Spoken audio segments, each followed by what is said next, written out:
Hello, everybody. Happy Monday morning. Happy Labor Day.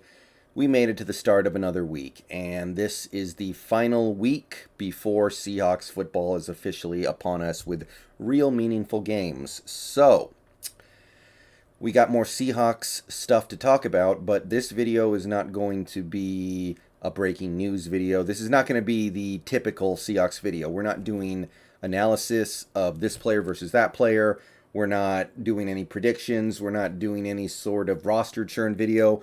This is a little different, but important nevertheless. So, I have committed to trying to make at least one Seahawks video a day, every day, until the season is over. So, one way in which I can achieve that is through a recurring scheduled video that I post every week. And last year, if you guys were on the channel, you may remember that I had 3 recurring series on my channel where I would talk about one particular thing I thought this team really needed to be aware of in 2020. We had the Bobby Wagner video, we had the pass rush video, and we had the situational play calling videos. And I posted one of those videos every week, and it worked really well for me because it allowed me to produce midweek content, at least 3 videos every week. And that's something that I really wanted to expand out into. There was definitely a period of time when my channel was just pre-game, post-game, pre-game, post-game. And then I slowly but surely started to work my way into pre-game, post-game, one midweek video, pre-game, post-game, one midweek video. And then last year, I started trying to expand out even more because I want to come at things from different angles. I want to highlight certain things that I think are important. And I want to go deeper than just, oh, we did good that game, or oh, we did bad that game, or here's what we need to do to beat this team. I wanted to come at things from a different angle. So last year it worked really well with 3 recurring video series. So this year we're going to do 5. We're going to do 5, one for each day of the week outside of Saturday and Sunday, which is obviously pregame day and postgame day. So here is series number 1.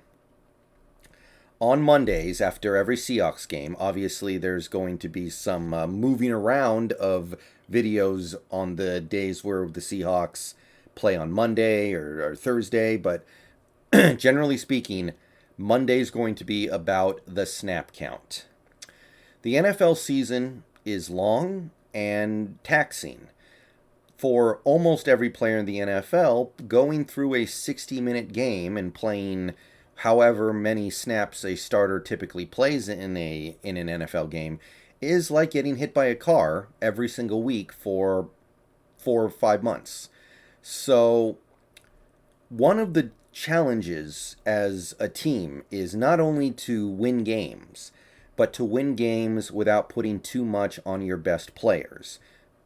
Win games without making it so that your players have nothing left to give you by the time you get to January. There are examples of this throughout history of teams simply wearing themselves out, not always through playing too many snaps, but I remember reading about the 2003 Minnesota Vikings. That was a team that started 6-0, but they practiced too hard. They worked so hard in practice, they wore themselves out. They ended up missing the playoffs. I think they finished that season like 3-7 or something. The players in hindsight were talking about that season, and they said we had all this talent. We started out so great, but they worked us a little too hard in practice, and we had nothing left by the end of the season. So you want to avoid that. It's this tightrope of putting your best players on the field enough to win games while also giving them enough snaps off to where they have something left to give you in January and hopefully February. So this video series, I'm going to post one video a week after every game where I go over how many snaps certain players played and what percentage of the total snaps are they playing. And from this, we can get an idea as the season goes on of A, who we trust on this team the most to get the job done over the course of a 60-minute game, but also B, how much our backup and third string and even fourth string players are contributing to the team's success? And most importantly, where do we need a little bit of extra depth? Last year, there were several games early in the season where guys like Jaron Reed and Benson Mayowa were playing 90% of the snaps. And I remember looking at those snap counts thinking, this is not okay. This is not tenable. And we did eventually take the load off those guys a little bit.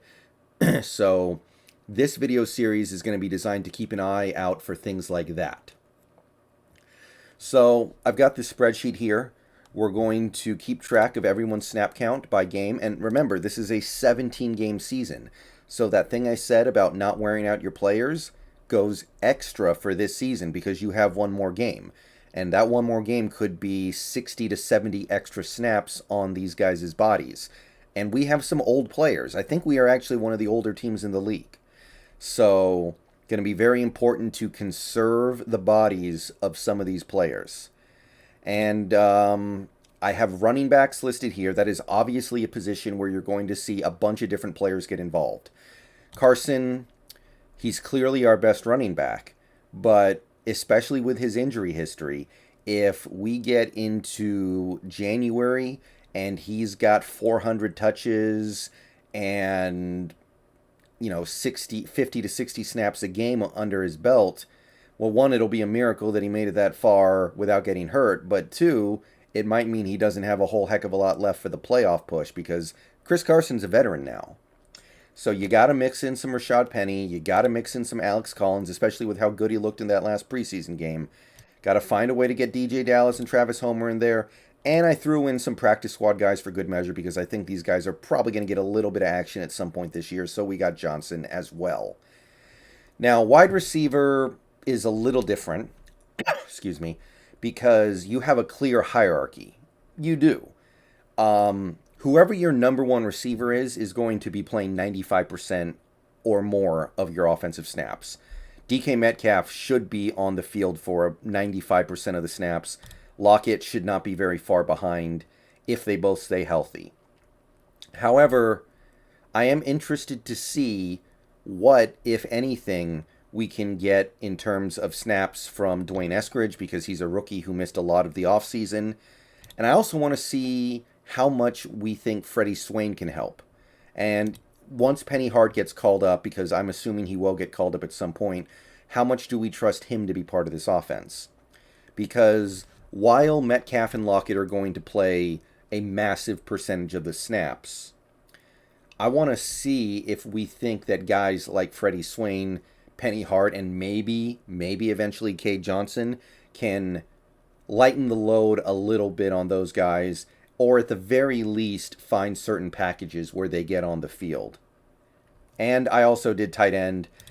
Obviously, there's a clear hierarchy here as well. We have Everett, number 1, Disley, number 2, Parkinson, number 3, Mabry, number 4. He probably won't even be active unless Parkinson can't go week 1.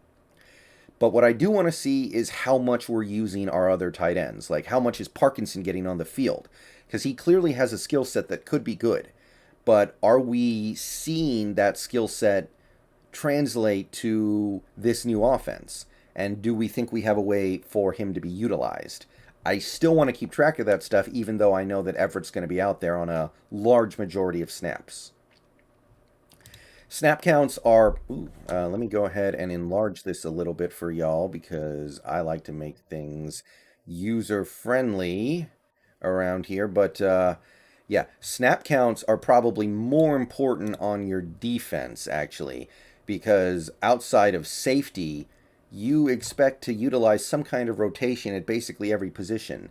Defensive end, obviously, and this team goes 5 deep at defensive end, plus you have Collier, who played defensive end last year, plus you have Darrell Taylor, who's going to play some defensive end as well.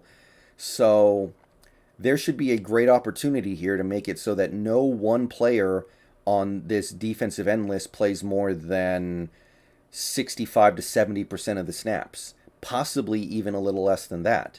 So guys like Dunlap and Alton Robinson should be able to be shot out of a cannon when they're actually put in the game because they're fresh and ready to go.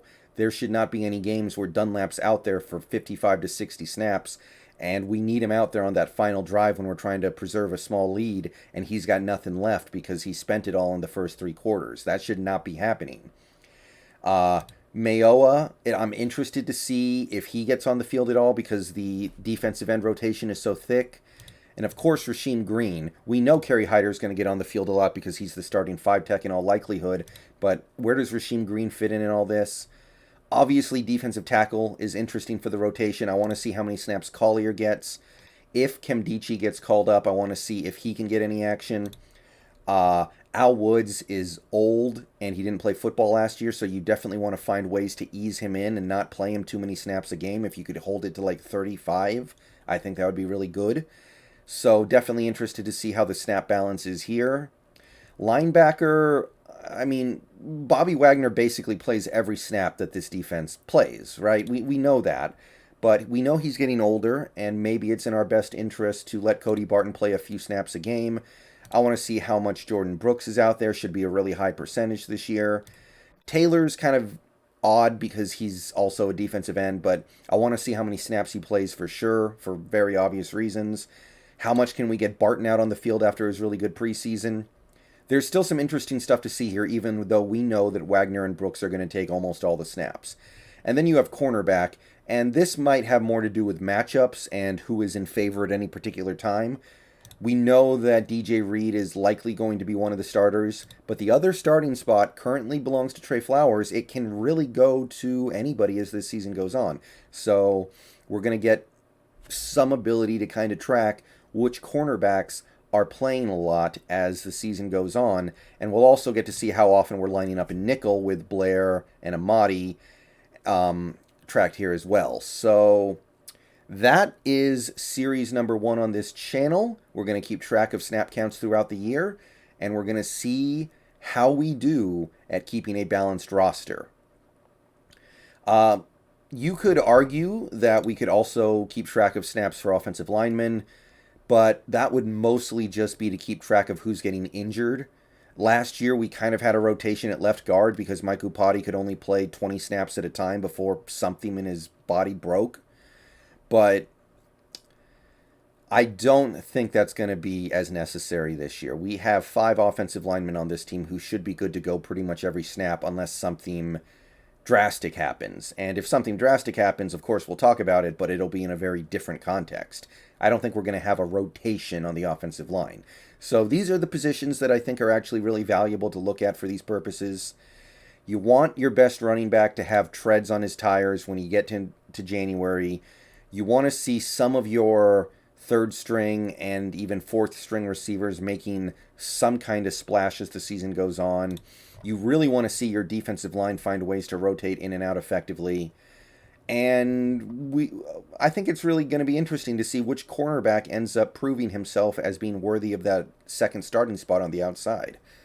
So, Snap Count Monday, that's what it's going to be about this year. Let me know what you think down below.